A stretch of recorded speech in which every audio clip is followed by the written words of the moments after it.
Lepo pozdravljeni še enkrat na našem zdaj že tradicionalnem sobotnem druženju z psihoanalizo. In če se spomnimo, smo na predhodnem, torej prejšnji mesec predavanju govorili o kugi in danes bomo skoraj izključno pa o genocidu. V primeru, da se kdo sprašuje, zakaj govorimo o toliko nekih pojmih in stanjih vojne, tako figurativne kot dejanske vojne, torej na neki celični ravni, prav tako pa v nekih družbenih, zelo ekstremnih formah antagonizma. Ti antagonizmi, ki so konec koncev del naše vsakdanjosti, in je vse prej seveda neka slika daleč od optimistične ali pa pozitivne. Ja, vojne in pandemije ter še kakšne druge radikalne negativnosti se odvijajo praktično vsak dan. Se verižijo, tako rekoč, ustvarjajo eno krizo za drugo, so postale nekako serialne, ni samo en celovečerc, ampak nek niz sezon brutalnih serij ena za drugo. In mogoče se zadnje čase tudi osebno verjetno počutim malo bolj politično radikalno. V zraku je nek duh boja. Boj za preživetje, ideološki boj, razredni boj, boj identitet ali z eno besedo boj za moč, preprosteje boj za neko svoje mesto pod tem soncem. In kot je pripomnil Mladen Dolar na zaključnem predavanju cikla Sivo na sivem, ki je potekalo v Cankarjevem domu prejšnji mesec, pravi, ja, dobro, vsi sprašujejo filozofe po nekih odgovorih, rešitvah na današnje predikamente ali pa vsaj, če nič drugega, ali lahko še sploh danes imamo upanje. Odgovor je zelo kratko in jedrnato ne. Ni upanja. Potrebno je povedati stvari, kot so. Torej, zavozili smo do konca. Mogoče bi morali pa potem temu ciklu predavanj dati bolj ustrezen naslov. In sicer namesto sivo na sivem, kot je mogoče barva filozofije ali pa analektine zbirke v našem primeru, je za današnje razmere vsekakor bolj primerna inverzija nekega Malevičevega belega kvadrata na beli podlagi, ampak verjetno žal z drugačnim simbolnim nabojem. Črna na črni mogoče bi bila realistična reprezentacija današnjega duha časa, medtem ko čakamo na to neko končno sodbo. Tukaj ni nekega očiščenja ali po Malevičevo sveta nereprezentacije, ravno nasprotno, imamo svet ekscesne reprezentacije, ki pa ne prezentira ničesar. Dobro, torej 20. stoletje je slovilo po strasti do realnega. Po totalni produkciji procesov, prizorišč, krvavega boja na vseh ravneh in slojih družbe. Prav tako je bilo stoletje, ki je militantno mislilo antagonizem, skoraj fetišiziralo konflikt. Če ga slučajno pač v tistem momentu ni bilo, so ga pač izscenirali, a la stalinistični moskovski proces. Skratka, vojna je divjala in oblikovala čas ter materialnost družbenih okoliščin. Okej, zdaj sledi en pomenljiv citat, ki ga bom navedla v celoti, ker bo seveda ta citat potem nekako zastavil nadaljnje razmišljanje v trenutni diskusiji. Okay.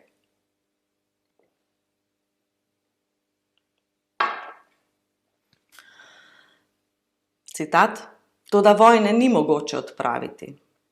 Dokler so pogoji obstoja med narodi tako različni in dokler je njihovo medsebojno nasprotovanje tako silovito, bo do vojn prihajalo.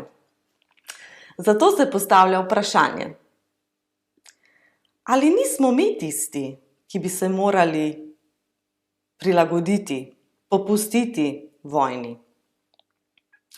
Ali ne bi morali priznati, da za svojim civiliziranim odnosom do smrti ponovno živimo psihološko nad svojimi zmožnostmi in se raje obrniti nazaj ter priznati resnico? Ali ne bi bilo bolje, če bi smrti v resničnosti in naših mislih namenili mesto, ki pripada? In malo bolj poudarili odnos do smrti, ki smo ga doslej tako skrbno zatirali. To se komajda zdi nek napredek k višjim dosežkom, ampak je v nekaterih pogledih pravzaprav prej korak nazaj, nazadovanje. Vendar ima to prednost, da bolj upošteva resnico in da nam življenje spet postane znosnejše. Navsezadnje je prenašanje življenja še vedno prva dolžnost vseh živih bitij. Spomnimo se starega pregovora. Si vis pacem para bellum. Torej, če želiš ohraniti mir, se oboroži za vojno. V skladu z časom bi ga pa bilo treba spremeniti. Si vis vitam para mortem. Torej, če želiš ohraniti življenje, se pripravi na smrt. Ja, pomenljiv in prodoren citat. Citat, ki nam vsekakor da misliti. Avtor je seveda kdo drug kot Freud. In do sedaj mislim, da smo se že do neke mere seznanili z Freudovim opusom, glavnimi nekimi teoretskimi zastavami, idejami, ki so porodile to, kar danes imenujemo psihoanaliza. In zgoraj navedeni citat je zaključni del eseja z naslovom Naš odnos do smrti, ki ga je Freud napisal leta 1915, torej nekaj mesecev po izbruhu Prve svetovne vojne. In sodeč po Freudovih besedah, neki generalni črti argumentacije, ne moremo reči, da je bil najbolj optimističen, kar se tiče človeškega ali pa civilizacijskega stanja. Esej se začne z mislijo, da civiliziran človek lahko le z veliko težavo misli, kaj šele odprto govori o potencialnosti smrti, svoji ali pa nekoga drugega. Edino otroci nimajo teh inhibicij in si redno grozijo z smrtjo, včasih tudi tistim, ki jih imajo najraje, recimo tako. Draga mami, ko boš ti umrla, bom jaz počel to ali ono. Razen seveda otrok, se vsi ostali, odrasli recimo, smrti izogibamo kot kugi. Ni del kalkulacije v vsakdanjem življenju, kot da bi nekako bili prepričani v lastno nesmrtnost. In s tem iskanjem varnosti ali pa izgubljanjem navidezno ali pa dejansko teh rizičnih situacij, torej konstantno se izogibamo, kolikor se le da, situacijam, ki bi potencialno lahko pripeljale do bolj tragičnih situacij. Torej, z tem strahom, da bomo izgubili življenje, je pa ravno stranski učinek to, izguba življenja samega. In kot pravi v nadaljevanju Freud, to, kar smo izgubili v tem našem dejanskem življenju, pa moramo potem iskati nekje drugje. Recimo v fikciji, v teatru, kot neka kompenzacija za to izgubljeno poglavitno življenjsko kvaliteto. Torej to možnost, da se ta izgubi. Ampak v fiktivnem svetu še vedno najdemo ljudi, ki vedo, kako umreti. katerim celo uspe ubiti koga drugega. Ko preberemo nek roman, lahko umremo potem še enkrat z nekim drugim junakom v nekem drugem romanu. Ampak, kot pravi Freud, to potem ni več mogoče, ko nastopi dejanska vojna v pravem smislu pomena. In smrt ne more več biti zanikana, potlačena ali pa utajena, kakorkoli. Tako rekoč, kot Freud pravi, smo prisiljeni verjeti v smrt. Kar pa je seveda zelo zanimiva izbira besede, torej verjeti, da verjameš v smrt. Tako rekoč se spet kaže neko strukturno, nezmožno stanje. Kot da na neki ravni še vedno vztraja mehanizem, ki nam pa ne dovoli, da smrt dejansko vzamemo kot nek fakt, kot nekaj, kar se bo de facto zgodilo vsem nam. Iz tega izhaja tudi formalizacija obrambnega mehanizma, ki ga seveda lahko opazimo v perverzni strukturi, torej ljudeh, ki jih nekako imenujemo perverzneži. In ta formulacija gre nekako tako: zelo dobro vem, ampak. In tisti ampak je potem v polju vere. To, kar nam dovoli, da sprejmemo nekaj kot dejstvo na neki racionalni ravni, medtem ko utajeno resnico, dejstvo, da bomo pač umrli, ostane na ravni tega fetiša, ki vzdržuje strukturo vere, mogoče neke plati, emotivne plati, ki jo želimo utajiti. Seveda Freud je bil intelektualec, ne? Ni bil nikoli na fronti, svoje te spekulacije o vojni, o posledicah vojne, ki jih pusti pač na psihi ljudi, je razvijal iz udobja svoje pisarne na Dunaju. Vendar se je pa že takrat začel spraševati, kakšna je razlika recimo med tistimi, ki se odpravijo na fronto, torej vojaki, ki morajo zapustiti svoje domove, ter tisti drugi, ki pa čakajo doma v neki agoniji, v neki nevednosti, ali se bo ta ljubljena oseba vrnila ali ne. In v tem eseju se lahko opazijo že neki prvi zametki njegovega zanimanja za psihologijo vojakov ter vseh teh spremembah, ki jih povzroča vojna. To, kar je kasneje postala ena izmed najbolj pomembnih freudovskih teorij, torej Kriegsnevroze ali War Neurosis, vojna nevroza po naše, recimo to, kar danes razumemo pod neko krajšalno obliko PTSD ali Post-Traumatic Stress Disorder. Torej danes že imamo novo obliko tega, kompleks PTSD, kar tudi pove o sami tej genezi diagnostičnega sistema. Ampak dobro, ne bomo zdaj preveč časa izgubljali s temi psihiatričnimi definicijami.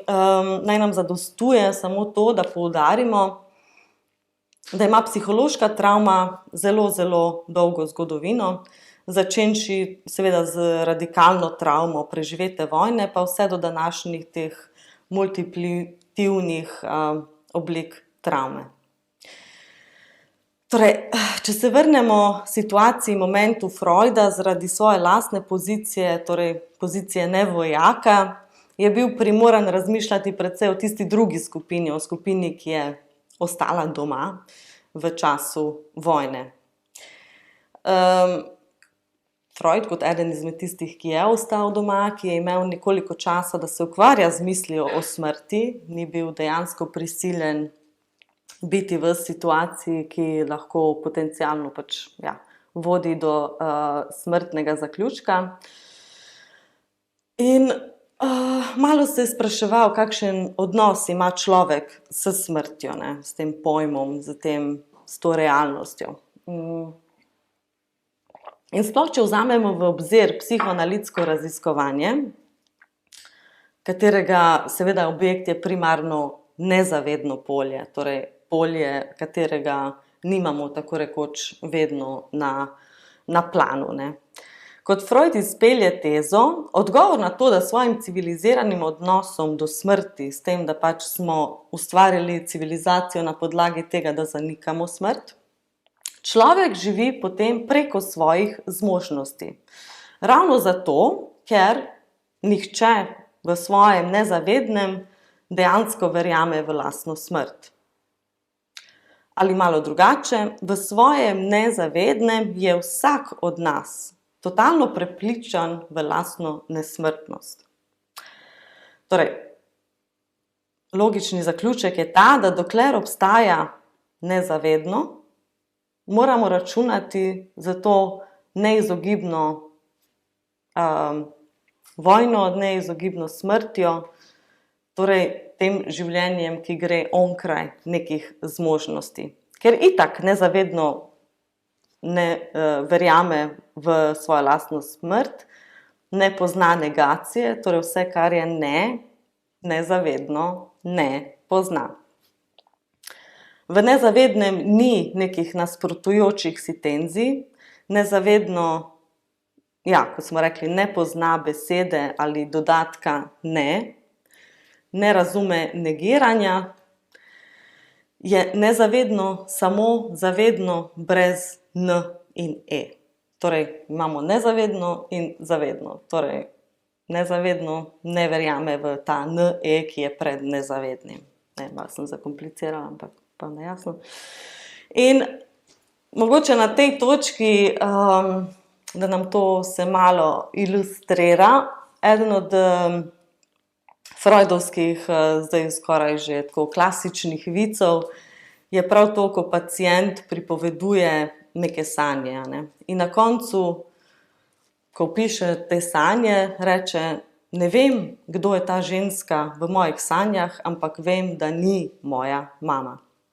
Torej, če vzamemo to negacijo, dobimo direktno nezavedno komunikacijo, ki pa jo naše zavedno konstantno cenzurira, se brani, torej z negacijo.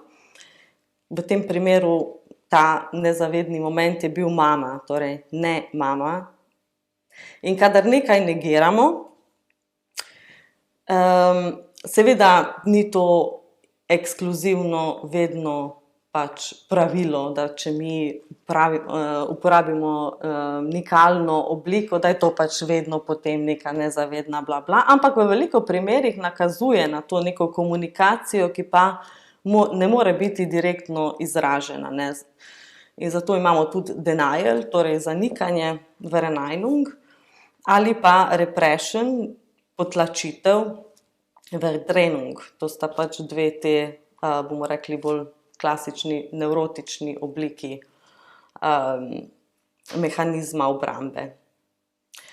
Torej, če gremo nazaj zdaj na ta citat in razmisleku o našem razmerju do smrti, o tem, da naše nezavedno ne pozna ne ali smrti, o tem govorečem bitju, ki vedno živi preko svojih zmožnosti, ker je pač v osnovi razdvojeno bitje.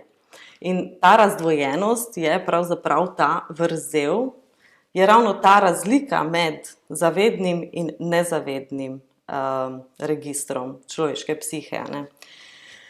In če se premaknemo zdaj v sedanjost, 100 let, odkar je pač Freud razmišljal o tej vojni, o smrti, torej danes, ko je spet celotna populacija, torej ljudje, ki se identificirajo kot Palestinci, eksterminirana in med mnogimi drugimi, o katerih verjetno sploh ne slišimo, o veliko plemenih, narodih, ki izginjajo tako rekoč vsak dan.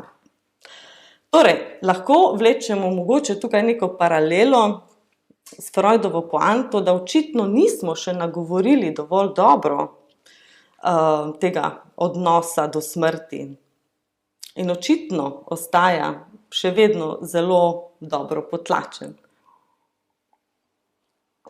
Se pa zdi, da smo pa eno misel res dobro posvojili, namreč to, da je tolerirati življenje prva dolžnost vseh živih bitij.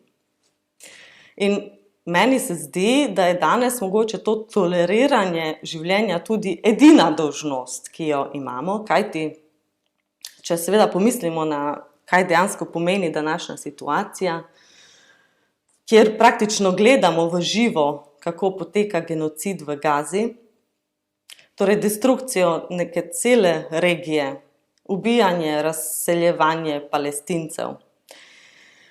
In kaj lahko naredimo v tej situaciji več kot to, da opazujemo, kaj se dogaja, toleriramo vse te posledice življenja. In mislim, da na tej točki seveda potrebno povedati to, da je dolžnost toleriranja življenja dodeljena samo neki peščici privilegiranih, namreč tistih na zahodu, tistih, katerih del je bil tudi Freud, ko je razmišljal o tej toleranciji življenja oziroma toleriranju. Namreč limitacije tega odnosa so vidne takoj, ko si zamislimo nek scenarij, v katerem recimo gre nek psihoanalitik, potuje sedaj na današnje vojno prizorišče v Gazi, ter mogoče ponuja psihoanalizo še tistim zaenkrat živim Palestincem, ki so ostali, ter pametuje, kako imamo mi pa dolžnost tolerirati življenje in vse posledice, ki to nosi. In na tem mestu se lahko vprašamo tudi o limitih psihoanalize, če je sploh zmožna nagovarjati kompleksnost pojava, kot je vojna, in njenega skrajnega razpleta, kot je recimo genocid. In kako lahko nek diskurs, recimo psihoanalitski, sploh možen danes v teh okoliščinah, ko smo res priča terorju realnega, ki vedno znova uide besedam, torej se ne da poimenovati dimenzijo, ki je nepredvidljiva in neprevedljiva v neko simbolno obliko, torej v besede. Kaj šele, da bi poskušali to misliti z neko teoretsko formalizacijo. In mogoče so določeni dogodki onkraj psihoanalize, onkraj nekih diskurzov, kakorkoli nekaj pa se mi zdi, da v današnjih časih odmeva tisti duh časa, ko je Adorno izjavil, da je pisati poezijo po Auschwitzu barbarsko. Torej, če je psihoanaliza nemogoča v času genocida, če ne more artikulirati neke resnice o trenutnemu dogajanju, skoraj kot ta sova Minerve, ki vzleti šele ob somraku, tako tudi psihoanaliza lahko nastopi šele, ko se prah poleže in iz praha zariše neko narativo. In tisto, kar pa psihoanaliza mogoče ne glede na vse to lahko naredi, ali kaj lahko poskuša orisati, je pa ta inherentni antagonizem. Ta antagonizem, ki je konstitutiven vsake civilizirane družbe. In na kakšne načine, s kakšnimi torej mehanizmi, pa družba poskuša sublimirati te tenzije, pomiriti, potlačiti vse nasilne impulze, ustvariti recimo, umetnost, da pa ne bi prišlo do še več nasilnih vojnih stanj.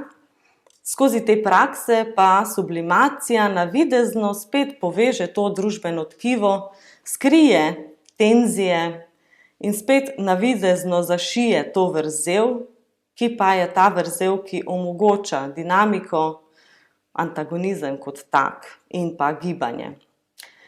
Seveda ta navidezna unifikacija družbenega telesa je lažno. Je lažno izničenje vrzeli, ker to samo na nek začasen način poskuša prekriti nekaj, kar je vedno zmeraj prisotno. Torej, manko je doseženo z izključitvijo tistega nekega dezigniranega drugega. To pa je drugi del te sublimacije. Kot je recimo v naci Nemčiji to mesto zavzel Jud, ali bolje, ta neka vloga mu je bila dodeljena, seveda, ni se sam javil. In to je vloga tega antisemitskega Juda, ki je edini priča dejstvu, da je ideološka želja, torej ta želja, ki sloni na antisemitizmu in podobnih ideologijah, je inkonsistentna že sama v sebi. Je kontradiktorna. Torej, en tak primer je seveda kapitalizem oziroma neka, recimo, kapitalistična konkurenca na trgu. Seveda vsi vemo, da to v neki realnosti ne obstaja, da je to pač iluzija ali pa recimo neka fantazija o neki predmoderni organski solidarnosti. Torej, da bi se ta želja, ki je sama v sebi zelo konfliktualna, zelo inkonsistentna, torej pervertirana, lahko vzdrževala, da v neki družbi lahko še vedno nekako obstaja, mora biti nek določen objekt prisoten. Tako rekoč moramo izumiti neki objekt, ki potem da telo ali pa nekako eksternalizira to kauzo, ta vzrok za neuresničenje želje same. In primer te logike je seveda ta krivda Juda. Jud je kriv za družbeno dezintegracijo v tej neki narativi. In seveda je jasno, da Jud ni tisti, ki preprečuje družbi, da bi obstajala v neki harmonični celoti. Torej, ni Jud tisti, ki preprečuje, da realizira družba kot taka nek svoj potencial. In kot je bilo že mnogokrat rečeno, ta antagonizem, torej ta izvirni konflikt je tista primordialna sila, ki konstituira družbo kot tako, ki potem pač povzroči tudi posledično družbeno dezintegracijo od znotraj. In potem moraš kriviti nekoga drugega, da je v bistvu temu tako. Okay. In da se navežem še na enega pomembnega Juda, veliki hasidski mojster, rabin iz Kocka, je včasih govoril, to je njegov citat: obstajajo resnice, ki so lahko prenesene z besedo. Okay. Potem obstajajo še ene globlje resnice, ki so lahko podane samo z tišino. In potem imamo še na eni ravni resnice, ki pa ne morejo biti predane niti s tišino. Ampak kljub temu morajo biti komunicirane. Okay, torej, katere pa so te resnice, ki ne morejo biti predane niti s tišino, niti z besedo, niti z ničemer? Tukaj govorimo o resnicah koncentracijskih taborišč. Resnice, ki so s težo tega horora onkraj besed, prav tako tudi onkraj tišine. In ta dogodek, ki se ne da ubesediti, katerega je nemogoče dati v neko besedo, je takšen prav zaradi te svoje dimenzije, ki ga naredi kot takega, torej dimenziji realnega. In zato je srečanje z realnim ta travmatična izkušnja. Okay, kaj pa je to realno, ta dimenzija realnega? Realno ima svoje mesto tako v filozofiji kot v psihoanalizi in mogoče bolj specifično v Lacanovi psihoanalizi. Druge šole se nekako niso ukvarjale s tem pojmom, torej pojmom realnega, oziroma so ga poimenovali na najrazličnejše načine, ga zvedli mogoče izključno samo na travmo. Ampak realno je več kot samo travma. Je nekaj, kar ima vedno neko bizarno prezenco, nas nekako spremlja skozi življenje in včasih tudi poseže v samo srž izkušnje. In realno nima nobene telesne, materialne substance. Prav tako ne prostorske dimenzije, je tako rekoč suspendirano. Nek medprostor ali mogoče metaprostor, kot en layer večdimenzionalnega sveta. In po Lacanovo je realno ta utelešena nezmožnost, nezmožnost ubesedenja ali simbolnega nekega prevajanja, kar pomeni, da potem označevalec, neka beseda, kroži okoli tega registra. Nikoli se ga dejansko ne dotakne, ampak kroži okrog. In realno je ta nezmožnost kot taka nek impas simbolizacije. Zgodi se nek konflikt, v katerem je nemogoče simbolizirati. Torej je nek impas formalizacije. In zato, ker pač označevalec kroži okrog tega registra, predvsem pomeni, da se besede konstantno vrtijo, ne morejo pa zasesti tega označevalnega mesta, realne dimenzije. Zato je tudi težko mogoče govoriti o stvareh, ki konstituirajo neko travmatično izkušnjo. O travmi se preprosto ne more govoriti, ker ni besed. Lahko govorimo okoli travme, se minimalno približamo tej realnosti, a nikoli zares simbolno ne moremo zagrabiti to realnost. Kot da bi se konstantno izmuznila. Zato pa lahko rečemo, da je realno kljub vsemu v neki relaciji z označevalcem. Čeprav nikoli nekako ne prideta v ta direktni odnos, se pa vsekakor označevalec tisti, ki določi dimenzijo realnega kot te radikalne alteriornosti, onstranskosti, ne. In kot pravi Zupančič v svoji knjigi Seksualno in ontologija, označevalec ne pripada samo temu simbolnemu registru, v katerem deluje, je prav tako vpisan v register realnega. In po tej logiki je realno tisto, ki konstantno nagovarja manko v simbolnem redu. Torej inkonzistence same besede oziroma registra, v katerem besede, znaki, simboli konec koncev operirajo. In dobro, zdaj to pomeni, da je ta impas realnega že nek ostanek te vrzeli. Je nekaj, kar se nahaja v simbolnem, je nek ostanek, ki je kot nek madež.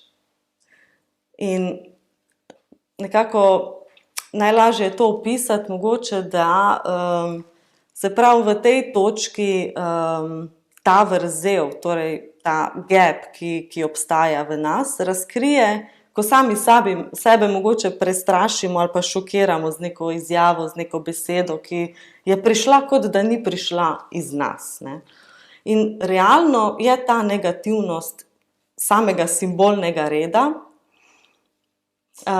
torej ta madež, ki omadežuje ta simbolni red, ta dimenzija, ki je moteča, ki straši, vedno opozarja na prisotnost neke strašljive onkrajnosti, onstranskosti. In dobro, da malo to mogoče orišemo tudi v konkretnih primerih, konkretnem nekem vsakdanjem svetu in izkušnjah, torej izkušnjah besede in tega realnega, ki ne more biti ubesedeno, ampak vztraja še vedno v simbolnem redu, opozarja na to globoko problematiko v samem procesu simbolizacije, ne. Torej, da je že sam ta proces nekako v konstantni zmoti. In zakaj včasih določene besede tudi moramo cenzurirati, ne? Cenzura je nek pojav, ki spremlja civilizacijo tako rekoč kot neka vrste resnica. Neke resnice, ki morajo biti izražene z besedo, ali s tišino, ali z nečim tretjim. Tako tudi določene besede pač povejo preveč. So besede, ki v določenem družbeno-političnem kontekstu pač enostavno morajo biti izrinjene, prepovedane. Ampak zakaj je temu tako? Zakaj določenih stvari pač ne smemo izrekati, včasih tudi misliti? Stalin recimo je bil eden od teh paranoikov, ki je mislil, da moramo biti pozorni tudi na misel samo, da ni beseda tista, ki je zares grozeča, da je že misel nek plod nečistosti ali pa seveda dvoma v partijsko linijo. Torej, od začetka teh napadov na Gazo, te nove eskalacije, ki so se zgodili seveda po napadu Hamasa v Izraelu, so se na Zahodu kar vrstili številni množični protesti proti nasilju, ki se izvaja nad Palestinci. Ampak nekaj pa se je spremenilo. Kot da sedaj, kar naenkrat, je sam akt protesta naznanjal nekaj, kar ne bi smelo biti povedano. In stopnja cenzure, sploh recimo danes v Nemčiji, ko pride do vprašanja Palestine in Izraela, je mogoče dosegla neke proporcije, ki bi jih lahko primerjali z takratnimi časi, recimo druge svetovne vojne. Da se ne sme izrekati ali pisati besed, kot so genocid, holokaust ali pa svobodna Palestina od reke pa do morja. Slogan, ki naj bi vseboval neke antisemitske podtone, pa seveda potem na drugi strani proizvaja prisilno propagando, neke naracije, ki se ponavljajo kot mantre, indoktrinacija in pa preoblikovanje nekih zgodovinskih narativov. Torej seveda tistega, ki piše potem zgodovino naprej. Torej, da povzamemo malo to problematiko besede, ki so zapovedane, prepovedane. Na eni strani imamo zagovarjanje Izraela in pravice do branjenja pred terorističnimi silami Hamasa in na drugi strani masovno pobijanje in izganjanje civilistov, populacije, ki se identificira kot Palestinci. Torej, to, kar izvaja Izrael nad Palestino, danes po predpisih mednarodnem zakonu lahko definiramo kot genocid ali zločin proti človeštvu. In to novo obdobje nasilja in zatiranja ne bo ostalo na območju Palestine ali pa recimo neke širše regije. Že postaja zelo jasno, da se zliva čez neke te prostorske, arbitrarno določene meje. Pomembno pa je tudi povedati naslednje, da je Palestina danes ta moteči element, ta madež, tisto, kar pač konstantno moti simbolno, tisto, kar moti operiranje evropske skupine, povzroča neudobje ali pa neko nelagodje življenja v civilizaciji pod univerzalnimi vrednotami, torej vrednotami demokracije in blaginje, ki jih tako radi opevamo.